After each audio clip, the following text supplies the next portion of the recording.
जय जगन्नाथ श्रोता बंधु 29 जानुआरी मौनी अमावास्या यही अमावास्या दिन जदि आपण माने ही पांचटी काम करेंगे देखिए आपणकर जीवन में अनेक परिवर्तन आसीबो आपणकर भाग्य चमकी उठिब एवं आपणकर जीवन में देखा देउथिबा समस्या सबुदिन दूरे जीव ताहले कौन करेंगे यही अमावास्या दिन गंगारे स्नान कले कौन होता है समस्त पाप ध्रुत होता है तो संगे संगे जदि यही मौनी अमावास्या दिन गरीब लोकों को किसी चाउल दान करेंगे यह अत्यंत मंगलकर होता है।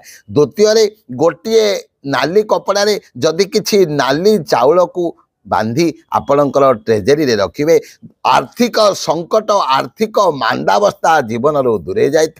तृतीय यही दिन जदि शिवलिंग रे कंचा क्षीर को अर्पण करती शंकर भगवान शिवलिंग उपर जदि कंचा क्षीर अर्पण करेंगे यह अत्यंत मंगलदायक होता है।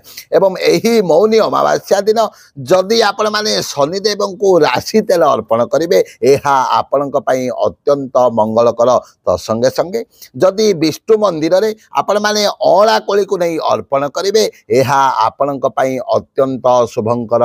जय जगन्नाथ जय जय जगन्नाथ जय जय।